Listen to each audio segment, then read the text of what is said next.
So guys, कल से शुरू हो रहा है बॉडी बिल्डिंग का सबसे बड़ा इवेंट मिस्टर ओलंपिया 2025। और ओपन डिवीजन में इस साल बहुत ज्यादा टफ होने वाला है कंपटीशन, क्योंकि टॉप एथलीट का साइज, कंडीशनिंग और स्ट्रेच प्रेजेंस नेक्स्ट लेवल होने वाला है इस साल पे। और आज के वीडियो में हम आपको men's open bodybuilding division के टॉप 5 प्रेडिक्शन दिखाएंगे, जहां पे हर एक एथलीट का स्ट्रेंथ, वीकनेस और जजेस के पॉइंट ऑफ व्यू के साथ बात करेंगे। कौन लीड करेगा, कौन कंडीशनिंग में टॉप रहेगा और कौन फ्रीक फैक्टर से क्राउड लेके जजेस को वाव करेगा। सो चलिए शुरू करते हैं और देखते हैं कौन बन सकता है mister Olympia 2025 men's open bodybuilding champion. तो मैं प्रेडिक्शन स्टार्ट करूंगा नंबर 5 से।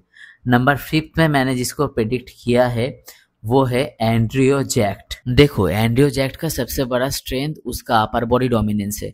उसका मैसिव चेस्ट, ब्रॉड शोल्डर और वाइड लैट स्टेज पर इंस्टेंटली अटेंशन ग्रैब करता है। ठीक है, रिसेंट शो में उसने ग्लूट्स और हैमस्ट्रिंग फुलनेस इंप्रूव किया है, जो पहले के कंपैरिजन में बेटर लग रहा है। 6.2 फीट फ्रेम के साथ उसका अपर बॉडी का जो मास है वो विजुअली काफी डोमिनेट करता है और पोजिंग के दौरान इम्प्रेसिव प्रेजेंटेशन भी देता है। लेकिन कुछ वीक पॉइंट भी है उसका, जो उसको टॉप 4 के नीचे रखता है। उसका पोस्टीरियर चेन यानी कि हैमस्ट्रिंग और ग्लूट्स अभी भी अपर बॉडी के कंपैरिजन में थोड़ा पीछे है, जो बैक शॉट्स में नोटिसेबल है।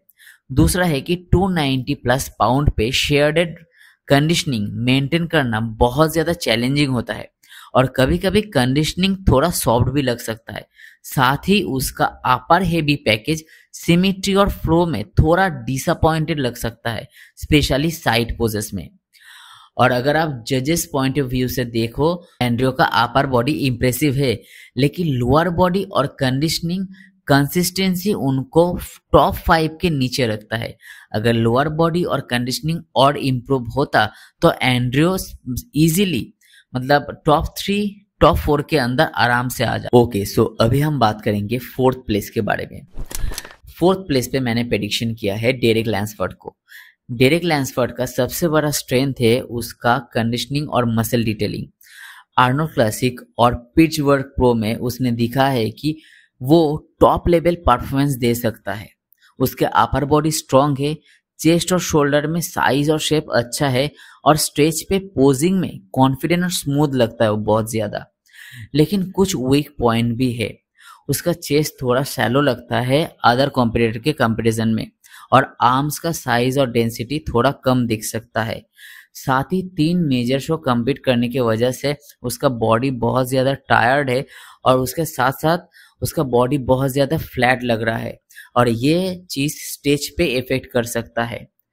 जजेस के पॉइंट ऑफ व्यू से अगर देखोगे तो डेरिक का अपर बॉडी और कंडीशनिंग स्ट्रांग है, लेकिन चेस्ट और आर्म्स में थोड़ा कमी है। और इसका जो अभी जो फैटिगनेस है उसके अंदर, बॉडी के अंदर जो दिखाई दे रहा है कि बॉडी बहुत ज्यादा फ्लैट है, और इस कारण से वो टॉप 3 के नीचे रह सकता है। अगर ये पॉइंट्स को इम्प्रूव कर लेते हैं वो, तो आराम से टॉप 3 में आ सकता है। ओके, सो बात करते हैं 3rd प्लेस के बारे में। 3rd प्लेस पे मैंने प्रेडिक्शन किया निक वॉल्कर को। निक वॉल्कर का सबसे बड़ा स्ट्रेंथ है उसका साइज और मसल डेंसिटी। बहुत फाड़ू है, बहुत सुंदर है। ठीक है, उसका अपर बॉडी, उसका बैक काफी इंप्रेसिव है।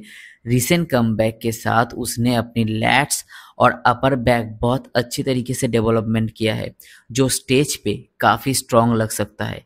लेकिन कुछ वीक पॉइंट भी है जो उसको टॉप 2 से नीचे रखता है।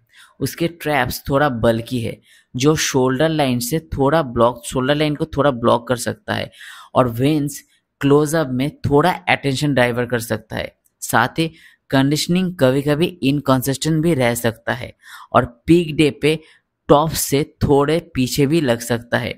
ठीक है, जजेस के पॉइंट ऑफ व्यू से अगर देखो, निक का साइज और फ्रीक फैक्टर क्राउड को वाव कर सकता है, लेकिन सिमेट्री और फाइन डिटेलिंग में थोड़ा पीछे रह सकता है निक।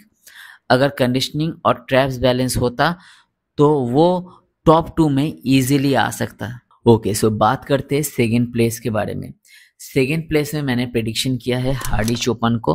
हार्डी चोपन की सबसे बड़ा स्ट्रेंथ है उसका कंडीशनिंग और मसल डेफिनेशन। उसके बॉडी डिटेल इतना शार्प है कि स्टेज पे स्किन स्प्लिटिंग सेपरेशन इजीली देखता है।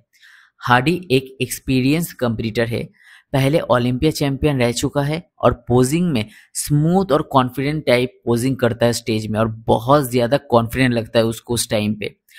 वीक पॉइंट भी है जो उसको टॉप 1 से नीचे रखता है। हार्डी का साइज टॉप 2 से कंपैरिजन में थोड़ा कम है, और सेकेंड बात यह है कि उसका वीज़ा के प्रॉब्लम की वजह से फाइनल प्रिपरेशन में थोड़ा इफेक्ट हुआ है। ये दोनों पॉइंट जजेस को कंपैरिजन राउंड में उनके लिए स्लाइट डिसएडवांटेज क्रिएट कर सकता है। अगर जजेस के पॉइंट ऑफ व्यू से देखो तो हार्डी का कंडीशनिंग और पोजिंग अनमैच्ड है, और अगर जजेस डिटेलिंग और सबको सबसे ज़्यादा वेट दे तो हार्डी टॉप 1 के लिए स्ट्रॉन्ग कॉन्टेंडर है, लेकिन साइज और प्रिपरेशन की इशू के वजह से वो सेकेंड प्लेस में आ सकता है, ये मेरा प्रेडिक्शन कहता है। ठीक है, सो बात करते हैं फर्स्ट प्लेस के बारे में। फर्स्ट प्लेस प्रेडिक्शन मैंने किया सैमसन दादा को। सैमसन दादा का सबसे बड़ा स्ट्रेंथ है उसका कंप्लीट और बैलेंस्ड पैकेज। उसका ओवरऑल मास, सिमेट्री और कंडीशनिंग परफेक्टली बैलेंस है, जो ओपन डिवीजन में टॉप लेवल पे compete करने के लिए आइडियल है। बैक फुल्ली डेवलप्ड है, पोजिंग में कॉन्फिडेंट और काम लगता है, और स्टेज प्रेजेंस उनको इंस्टेंटली स्टैंड आउट करता है। वीक पॉइंट भी है लेकिन मैनेजेबल है। सैमसन ने इस सीजन में डेरेक लैंसफोर्ड से 2 बार लॉस किया है, इसलिए मेंटल फोकस क्रिटिकल है। अगर कंडीशनिंग स्लाइटली सॉफ्ट हो गया तो थोड़ा रिस्क है, लेकिन प्रॉपर पीक पर हो तो नियरली अनबीटेबल है। जजेस के पॉइंट ऑफ व्यू से अगर आप देखो तो सैमसंग का साइज, सिमेट्री और कंडीशनिंग सबसे बैलेंस्ड है, और अगर जजेस बैलेंस पैकेज और सिमेट्री को ज़्यादा इंपॉर्टेंट दे तो सैमसंग इसलिए mister Olympia 2025 men's open bodybuilding champion बन सकता है।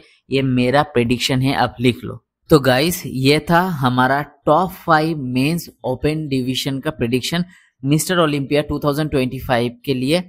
5th से शुरू करके स्टेप बाय स्टेप हम टॉप तक पहुंचे। एंड्रू जैक से स्टार्ट करके डेरेक लैंसफोर्ड, निक वॉलकर, हार्डी चोपन और फाइनली सैमसन दादा, सबके स्ट्रेंथ, वीकनेस और जजेस पॉइंट ऑफ व्यू से हमने डिस्कस किया। आपके हिसाब से कौन जीतेगा कमेंट में ज़रूर अपना ओपिनियन बताना, और वीडियो अगर पसंद आए तो लाइक करना, सब्सक्राइब करना और बेल आइकन ज़रूर दबाना, ताकि आपको लेटेस्ट अपडेट मिलता रहे। ठीक है, सो मिलते हैं नेक्स्ट वीडियो में। Bye bye, take care.